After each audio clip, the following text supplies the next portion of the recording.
살아가면서 다양한 종류의 두려움을 경험합니다.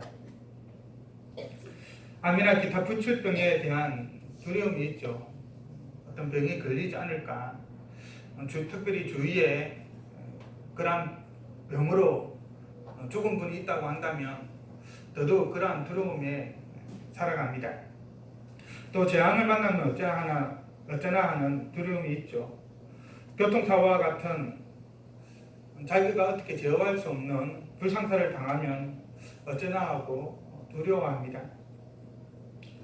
또 실직이나 사업의 실패 등으로 인하여서 가족들에게, 자기 자신에게 여러 가지 경제적 어려움이 닥치면 어떻게 하나 하는 두려움도 있죠.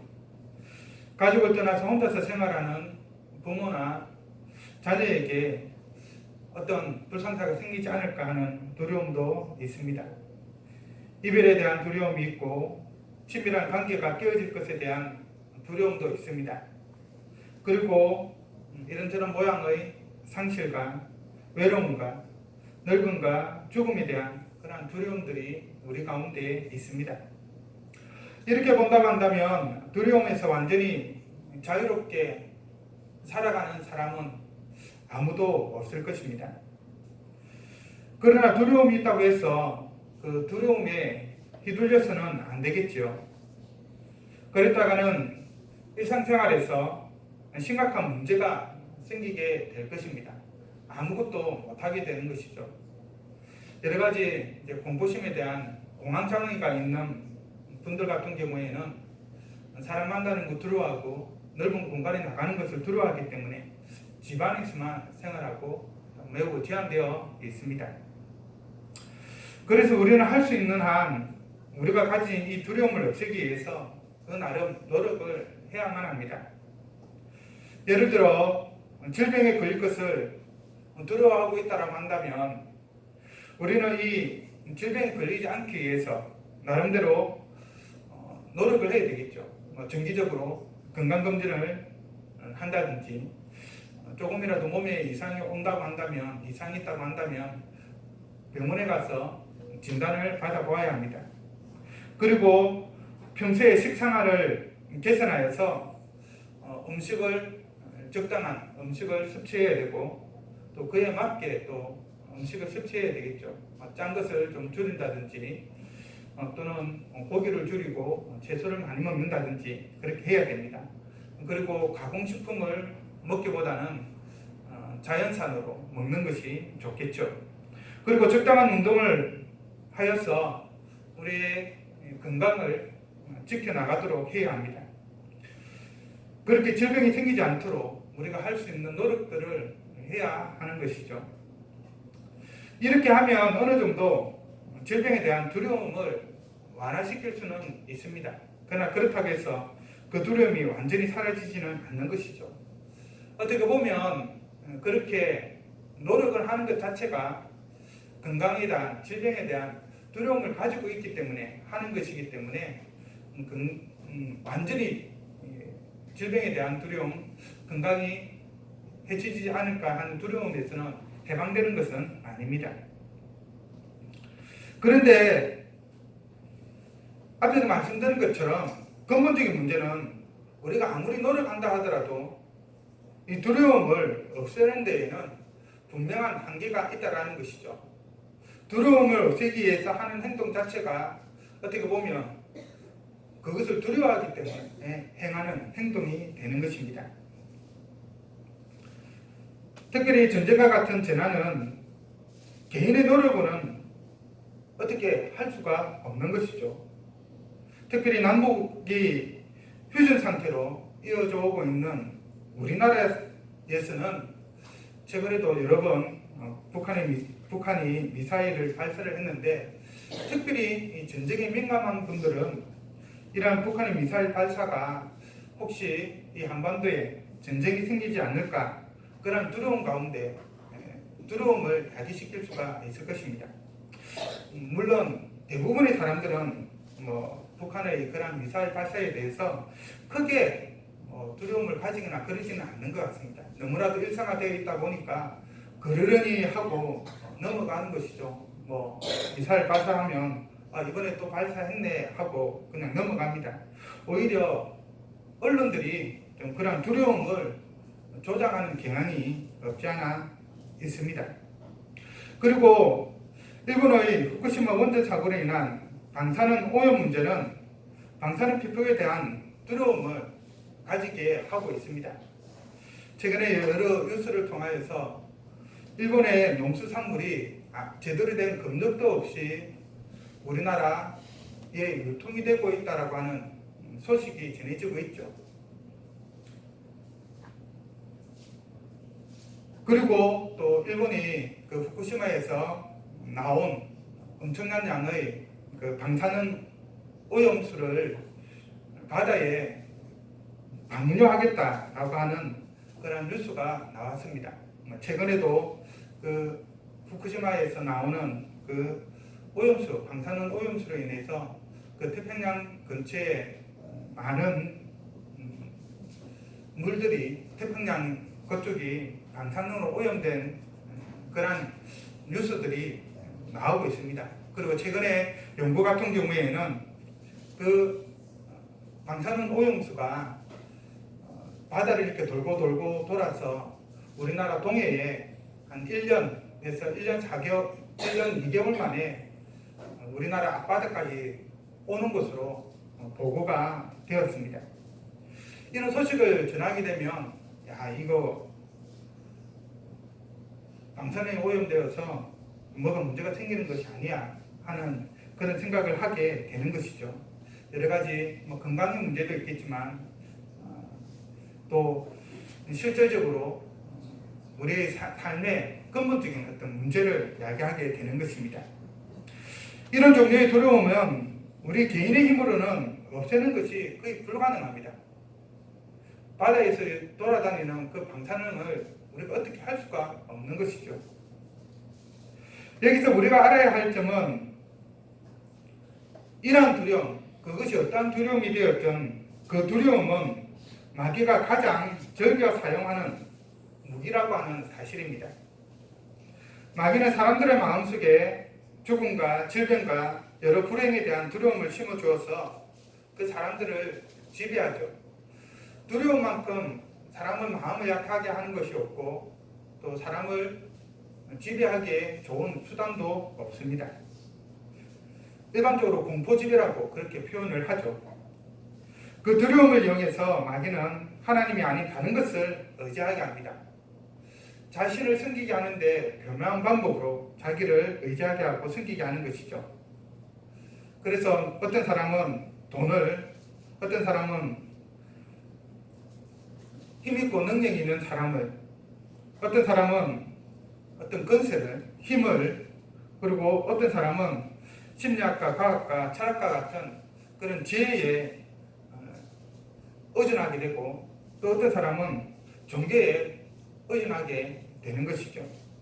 그런데 문제는 이것들이 소위 말해서 돈이나 힘이나 또는 지혜나 어떤 사람의 가지고 있는 그 힘이 그리고 다른 종교들이 두려움에 대한 그 근본적인 문제들을 우리에게 제기해 주느냐 없애주느냐 했을 때 그렇지 못하다라는 것입니다. 그러면 마귀가 주는 이러한 두려움에서 우리가 어떻게 벗어날 수 있을까요? 벗어날 수 있는 길은 과연 없는 것일까요? 오늘 본문인 이사야 43장 1절에서 7절이 바로 그 답을 우리에게 주고 있습니다. 근본적으로 우리는 다음과 같은 이유 때문에 앞에서 말한 여러 가지 두려워할 것들에 대해서 두려워할 필요가 없습니다. 첫 번째, 하나님께서 우리를 불러 하나님의 소유로 삼아주셨기 때문에 우리는 두려워할 필요가 없습니다. 1절의 말씀을 한번 보십시오. 야곱아, 너를 창조하신 여호와께서 지금 말씀하시느니라. 이스라엘아, 너를 지으신 이가 말씀하시느니라. 너는 두려워하지 말라. 내가 너를 구속하였고 내가 너를 지명하여 불렀나니 너는 내 것이라. 하나님께서는 창조주이시고 따라서 모든 것의 주인이 되시죠. 모든 것은 하나님에 의해 창조된 피조물에 불과합니다. 특별히 그 중에서도 우리들은 하나님의 부르심을 받아서 하나님의 소유가 된 자들입니다. 모든 것이 하나님의 소유이지만 아주 특별한 소유가 되었다는 것이죠. 그리고 우리들은 하나님의 독생자 예수 그리스도의 피로서 구속함을 받아 하나님의 자녀가 된 자들입니다. 그래야 해서 우리들은 하나님께 속한 자들이 되었습니다. 보통 이렇게 선택과 유기로 표현을 하는데 하나님의 택함을 받은 자로서 하나님의 소유가 된 자들이죠. 세상의 창조주요 창조의 능력을 가지신 그분이 우리 아버지가 되시기 때문에 우리는 두려워할 필요가 없는 것입니다. 우리가 그의 소유가 되었기 때문에 그분의 보호하에 있기 때문에 두려워할 필요가 없는 것입니다. 사랑하는 성도 여러분, 마음속에 두려움이 생길 때에 오늘 말씀을 생각하시기 바랍니다. 너는 두려워하지 말라. 내가 너를 구속하였고 내가 너를 지명하여 불렀나니 너는 내 것이라. 하나님께서 자신의 소유를 삼으셨기 때문에 우리들을 버려두시지 않습니다. 이 말씀을 의지할 때 두려움이 우리를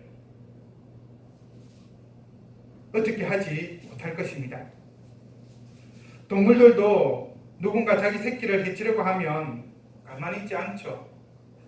조그만 새도 자기 새끼를 누군가가 해치려고 하면 주위에 날아다니면서 방해를 합니다. 자기 새끼를 지키는 것이죠. 하물며 전능하신 하나님께서 우리의 주인이 되신 우리의 아버지 되신 하나님께서 독생자의 피로 값주고 사신 우리 성도들은 그리스도의 십자가 사역을 통해서 죄와 사망과 마귀의 모든 권세로부터 구원하여서 자기의 자녀로 삼아주신 우리들을, 그리고 하나님 나라의 백성으로 삼아주신 우리들을 그대로 버려두시는 않는다는 것입니다. 반드시 지켜주시고 보호해 주시는 것이죠. 로마서 8장 31절부터 39절의 말씀에 보면 하나님께서 우리를 어떻게 사랑하시는지 잘 보여주는 장면이 있습니다. 그래서 우리를 어떻게 보호해 주시고 지켜주시는지 잘 나타나 있죠. 조금 길지만은 제가 읽어드리겠습니다. 그런즉 이 일에 대하여 우리가 무슨 말하리요? 만일 하나님이 우리를 위하시면 누가 우리를 대적하리요? 자기 아들을 아끼지 아니하시고 우리 모든 사람을 위하여 내주신 이가 어찌 그 아들과 함께 모든 것을 우리에게 주시지 아니하겠느냐? 누가 능히 하나님께서 택하신 자들을 고발하리요? 어렵다 하신 이는 하나님이시니 누가 정죄하리요? 죽으실 뿐 아니라 다시 살아나신 이는 그리스도 예수시니 그는 하나님 우편에 계신 자요 우리를 위하여 간구하시는 자신이라.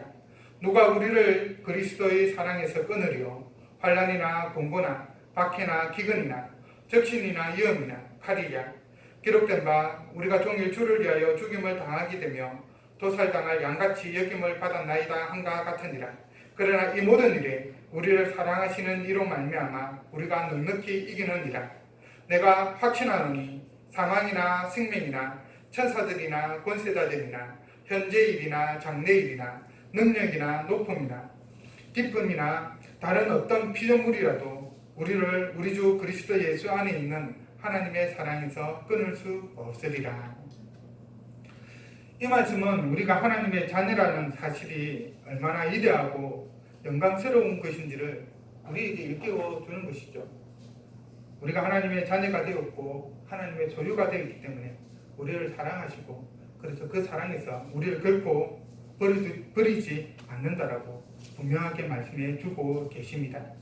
전능하신 하나님께서 우리의 아버지가 되셔서 항상 우리를 사랑으로 지켜주신다는 그 사실과 그 하나님의 사랑에서 그 어떤 것도 끊을 수 없다라고 하는 사실을 우리가 확실히 알 때 우리가 두려워할 것은 아무것도 없는 것이죠. 예수 그리스도의 십자가 구속으로 하나님의 자녀가 되고 하나님의 소유가 되고 하나님의 백성이 된 성도 여러분, 오늘날 우리를 두렵게 만드는 것들이 한두 가지가 아니죠. 모든 것이 다 우리의 두려움의 대상입니다. 그러나 우리를 택하시고 그리스도 안에서 자녀 삼으신 창조주 하나님을 의지함으로 하나님의 그 끊을 수 없는 사랑을 기억함으로써 모든 두려움을 매끈히 물리치고 하나님이 주시는 그 평안한 삶을 살아가기를 간절히 바랍니다. 둘째, 하나님께서 우리의 하나님이 되시고 우리의 구원자가 되시기 때문에 우리는 두려워할 필요가 없습니다. 2절과 3절에서 내가 물 가운데로 지날 때에 내가 너와 함께 할 것이라. 땅을 건널 때에 물이 너를 침몰하지 못할 것이며 내가 불 가운데로 지날 때에 타지도 아니할 것이요 불꽃이 너를 사르지도 못하리니 대전하는 여호와 내 하나님이요 이스라엘의 거룩한 이요 내 구원자입니다. 내가 애굽을 너의 속량물로 구스와 스바를 너를 대신하여 주었노라 라고 말씀하고 계십니다. 출애굽기를 보면 이스라엘의 구원을 기록하고 있는 책이죠. 출애굽기를 보면 하나님이 택하신 백성이었던 이스라엘이 홍해 바다 가운데로 건넜던 역사적인 사실이 기록되어 있습니다. 하나님께서 명하시니 홍해가 갈라져서 좌우에 물이 벽을 이루었고 그 사이에 난 길로 이스라엘 자손은 무사히 건너갈 수가 있었죠. 그러나 반대로 이 이스라엘 잡기에 뒤따라왔던 애굽의 마병들은 그 홍해에 수장이 되었습니다. 이스라엘은 무사히 건넜던 그 홍해를 애굽의 군대는 이스라엘의 적이었던 애굽의 마병들은 그 홍해에 수장이 되었던 것입니다. 이스라엘 자손을 위해서는 홍해가 살 길을 열어주었으나 애굽의 마병들에게는 죽음으로 몰아넣는 두려운 존재가 된 것입니다.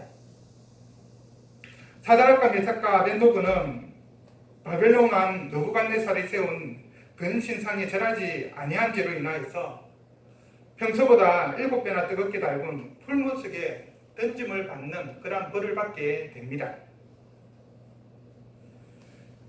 그 불이 얼마나 강력하였던지 성경에 보면 이 세 사람을 사드락과 메삭과 아벤노고를 그 풀무불에 던져 넣었던 그 사람들이 군병들이 그 열기에 다 죽었다라고 기록되어 있습니다.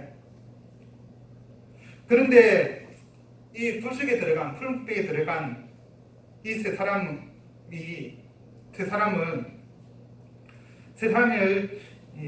느부갓네살 왕이 보고 있었는데, 그런데 분명히 불성에는 세 사람을 던져 넣었는데 그 안에 네 사람이 거닐고 있었습니다. 바로 그 넷째는 신의 아들과 같았다라고 기록을 하고 있는데요. 바로 맹렬한 불 속에 던져졌지만 하나님께서 사자를 보내셔서 그 불의 세력이 사드락과 메삭과 아벤노고를 해치지 못하도록 지켜주고 보호해 주었던 것입니다. 그래서 말씀해도 이렇게 하죠. 물이 너를 침몰하지 못할 것이고 내가 불 가운데를 지날 때에 타지도 아니할 것이다 라고 말하고 있는 것이고, 그것이 실제로 역사 가운데 이루어졌음을 우리는 말씀을 통해서 보게 됩니다. 하나님을 자기의 하나님으로 삼은 사람은 이와 같이 하나님의 구원을 경험합니다. 성경을 읽어보면 성도들은 절대로 고난과 환난을 겪지 않을 것이라고 말씀하는 구절은 없습니다. 많은 사람들이 예수를 믿는 이유 중에 하나가 고난과 환난을 벗어나기 위해서 또 더 이상 그러한 고난과 환난을 겪지 않기 위해서 믿는 경우가 있는데, 성경은 오히려 믿게 되면 여러 가지 환난과 고난을 겪게 될 것이라고 말하고 있다는 것입니다. 예를 들어 보면 하나님의 능력을 충만하게 받은 사도 바울은 복음을 전하느라 수많은 고난을 경험을 했죠. 그가 어떠한 고난을 환난을 당하였는지는 고린도후서 11장 23절부터 27절의 말씀에 잘 기록되어 있습니다. 자기 간증을 하고 있는 부분인데요. 그 말씀을 읽어보면 다음과 같습니다. 그들이 그리스도의 일꾼이냐 정신없는 말을 하거니와 나는 더욱 그러하도다. 내가 수고를 넘치도록 하고 옥에 갇히기도 더 많이 하고 매도 수없이 맞고 여러 번 죽을 뻔하였으니 유대인들에게 40에 하나 감함매를 5번 맞았으며 3번 퇴장으로 맞고 1번 돌을 맞고 3번 파선하고 일주일을 깊은 바다에서 지냈으며 여러 번 여행하면서 강의 위험과 강도의 위험과 동족의 위험과 이방인의 위험과 시내의 위험과 광야의 위험과 바다의 위험과 거짓 형제 중의 위험을 당하고 또 수고하며 애쓰고 여러 번 자지 못하고 줄이며 목마르고 여러 번 굶고 춥고 헐벗었노라. 하나님의 일꾼이었고 누구보다도 하나님의 크신 능력을 받았던 사도 바울이었음에도 불구하고 바로 우리가 일반적으로 경험하는 이러한 여러 가지 어려움들을 경험했다는 겁니다. 앞에 것은 다 제쳐준다 하더라도 뒤에 보면 이렇게 돼 있죠. 줄이고 목마르고 굶고 춥고 헐벗었다. 오늘날로 쉽게 표현하면 가난에 찌든 그런 삶을 살아간 것입니다. 뜬뜬거리면서 화려한 삶을 산 것이 아니라는 것이죠. 여하튼 사도 바울이 언급한 어려움은 어느 것 하나 만만한 것이 없고 하나같이 우리를 두렵게 하고도 남을 것들 뿐이죠.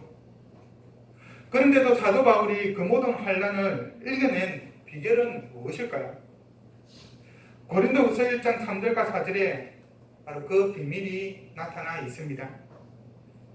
찬송하리로다. 그는 우리 주 예수 그리스도의 하나님이시요 자비의 아버지시요 모든 위로의 하나님이시며 우리의 모든 환난 중에서 우리를 위로하사 우리로 하여금 하나님께 받는 위로로서 모든 환난 중에 있는 자들을 능히 위로하게 하시는 이시로다. 하나님의 위로가 우리 마음속에 넘치면 그 어떤 가공할 환난도 두렵지 않은 것입니다. 하나님의 위로가 우리 안에 있을 때 어떠한 환난과 고난도 충분히 이겨낼 수 있고 그것이 우리에게 두려움으로 작용하지 않는 것입니다. 왜냐하면 하나님의 위로가 그 모든 두려움을 상쇄하고도 남기 때문인 것입니다. 하나님의 위로가 그 두려움보다도 훨씬 크기 때문인 것이죠. 하나님의 사랑을 받은 성도 여러분, 하나님이 우리의 하나님 되신가 우리의 구원자 되심을 믿을 때 하나님의 위로가 우리 가운데 넘쳐나고 그 하나님의 위로하심으로 사도 바울처럼 어떠한 환난과 두려움도 너끈히 이겨낼 수 있음을 믿고 나아가기를 바랍니다. 그래서 그 두려움에 쌓여서 힘들고 어려운 삶을 살아가는 것이 아니라 하나님이 주시는 기쁨과 즐거움 가운데서 살아가는 우리 모두가 되기를 바랍니다. 셋째, 하나님께서 우리를 보배롭고 존귀하게 여기고 사랑하시며 함께 하시기 때문입니다. 그래서 우리는 두려워할 필요가 없습니다. 4절과 7절의 말씀을 보십시오. 내가 내 눈에 보배롭고 존귀하며 내가 너를 사랑하였은즉 내가 내 대신 사람들을 내어주며 백성들이 내 생명을 대신하리니 두려워하지 말라. 내가 너와 함께하여 내 자손을 동쪽에서부터 오게 하며 서쪽에서부터 너를 모을 것이며 내가 북쪽에서 이르기를 내놓으라. 남쪽에게 이르기를 가두어두지 말라. 내 아들들을 먼 곳에서 이끌며 내 딸들을 땅끝에서 오게 하며 내 이름으로 불려지는 모든 자 곧 내가 내 영광을 위하여 창조한 자를 오게 하라. 그를 내가 지었고 그를 내가 만들었느니라. 하나님께서 우리를 소중한 존재로 보신다라고 하는 그 사실부터 보신다라고 하는 사실보다 더 감격스러운 그러한 일이 어디에 있을까요? 가장 위대하고 가장 놀라우신 분이, 가장 영이 넘치시는 분이 참 우리를 사랑하고 존경하게 여긴다라고 말하고 있습니다. 오늘날 표현을 한다면 우리나라 대통령이 우리에 대해서 내가 너를 가장 존경하게 여기고 가장 너를 보배롭게 여기며 너를 가장 존경한다라고 말하는 것과 비슷하다라고 말할 수 있을 것입니다. 그런 말을 들으면 그 말을 듣는 사람은 얼마나 벅찰까요? 물론 난 대통령이 싫어 이렇게 해버리면 할 말은 없지만 내가 존경하고 내가 사랑하는 사람으로부터 그 말을 듣는다고 한다면 그 감격은 이루 말할 수 없을 것입니다. 누구나 보배를 함부로 대하지 않고 조심스럽고 아주 사랑스럽게 대우를 하죠. 내가 사랑하는 사람에 대해서 어떻게 합니까? 정말로 아끼고 또 잘해주겠죠. 사랑하는 사람을 가리켜 눈에 넣어도 아프지 않은 사람이라고 합니다. 이렇게 볼 때 성도들이 창조주 하나님의 사랑을 받은 대상이 되었다라는 것처럼 마음 든든한 일이 어디에 있을까요? 하나님께서 우리를 사랑하신다고 한다면 우리의 대적인 마귀가 그리고 항상 우리를 위협하고 있는 죽음이 그리고 끊임없이 우리를 하나님의 그 사랑에서 떼어내려고 하는 죄가 감히 하나님 앞에서 우리를 어떻게 하겠습니까? 하나님께서 우리를 보배롭고 존귀하게 여기고 사랑하실지라도 우리에게 그만한 대우를 받을 만한 자격이 있기 때문에 그러한 사랑을 받는 것은 절대로 아닙니다. 값없는 하나님의 은혜가 있기 때문에 우리가 하나님으로부터 그러한 대우를 받는 것입니다.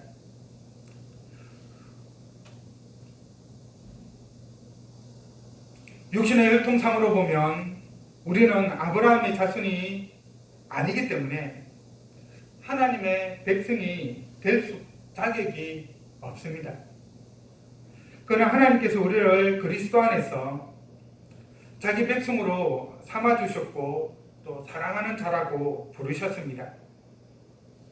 로마서 8장 15절에 보면 너희는 다시 무수하는 종의 영을 받지 아니하고 양자의 영을 받았으므로 우리가 아빠 아버지라고 부르짖느니라 라고 말씀하십니다.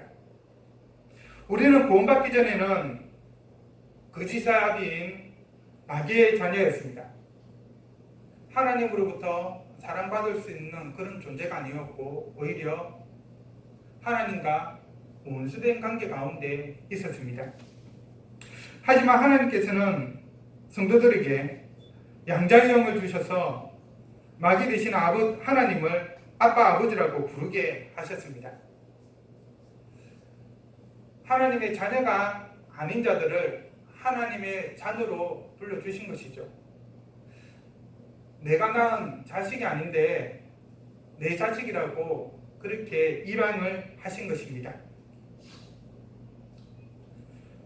바로 성령 하나님께서 그 일을 하도록 해주셨죠. 우리의 영적 아버지 되신 하나님께서는 육신의 아버지가 그 자식을 사랑하는 것 이상으로 자녀된 성도들을 사랑하시죠. 사람도 자기 자식을 누구보다도 사랑합니다. 하나님은 오죽하겠습니까? 특별히 그의 독생자 예수 그리스도를 주시고 우리를 자녀로 삼았으니 더더욱 사랑하시겠죠. 세상에 하나님과 같이 자기의 독생자를 주시기까지 사랑하신 그 사랑은 존재하지 않습니다. 그렇기 때문에 시련과 환난과 고난이 다가올지라도 우리는 두려워할 필요가 없는 것입니다.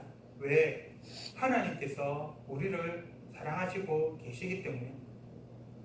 결코 그 환난과 두려움 가운데 버려두시지 않을 것이기 때문입니다. 우리에게도 자녀들이 있는데 자녀들이 있을 때 그 자녀들의 안전을 위해서 부모가 엄청난 많은 신경을 쓰지 않습니까? 물론 어느 정도 이제 자라게 되면은 이제 좀 관심을 많이 떨어지지만 어릴 때일수록 더더욱 많은 관심을 가지고 지켜주죠. 사방에서 두려운 일들이 일어날지라도 하나님의 사랑을 의지하여서 담대하게 나아가기를 바랍니다. 하나님께서 우리를 보배롭고 소중하게 여기시고 사랑하시기에 우리를 그런 두려운 상황 가운데 그대로 버려두시지 않습니다. 반드시 우리들을 지켜주시고 이겨나갈 수 있는 힘을 주시는 것입니다. 말씀을 맺겠습니다. 하나님의 사랑을 받아 예수 그리스도의 피로 구원받고 성령 하나님의 인도하신 가운데 살아가는 성도 여러분, 지금 여러분 가운데 어떠한 두려움이 있습니까? 무엇을 두려워하고 있습니까? 그 두려움의 원인이 무엇인지, 그리고 과연 그것이 마땅히 두려워해야 할 일인지 한번 살펴보시기 바랍니다. 그리고 우리가 하나님의 소유인 한 창조주 하나님이 우리의 하나님이 되시고 우리의 구원자가 되시고 우리의 아버지가 되시는 한 하나님께서 우리를 보배롭고 소중히 여겨 사랑하시는 한 우리가 두려워해야 할 것은 이 땅 가운데 아무것도 없다는 사실을 기억하십시오. 오히려 우리가 두려워해야 할 유일한 대상은 모든 심판한 권세를 가지신 하나님이시죠. 지옥에 가기도 하고 천국에도 가게 하는 그 모든 권한을 가지신 하나님을 우리는 두려워하면서 살아야 합니다. 바로 그런 가운데 하나님을 의지하는 것이 필요하게 되는 것이죠. 우리 마음대로 살아가는 것이 아니라 하나님이 원하는 삶을 살아가는 것입니다. 하나님은 우리가 공경해야 할 대상인과 동시에 경외해야 할 대상인과 대신에 어떠한 숭배의 대상입니다. 하나님은 그러한 우리들을 모든 두려운 상황 가운데에서 지켜주시고 보호해 주십니다. 이 하나님을 우리가 온전히 의지하기를 바랍니다. 그래야 해서 모든 두려운 상황 속에서 두려움 때문에 두려움 가운데 괴로워하고 그렇게 살아가는 것이 아니라 우리 하나님이 주시는 그 위로 안에서 평안을 누리며 살아가기를 바랍니다. 세상 사람들은 이 땅에 있는 모든 것을 두려워하면서 그 두려움에 짓눌려 살아갑니다. 하지만 우리는 하나님의 구원을 통하여서 그 모든 두려움으로부터 자유함을 받았습니다. 그러니 그러한 것에 두려워하지 마시고 하나님을 믿고 의지하는 가운데 하나님이 주시는 평안과 위로와 평안 가운데에서 참으로 기쁘고 즐거운 삶을 살아가기를 간절히 바랍니다. 기도하겠습니다. 사랑하는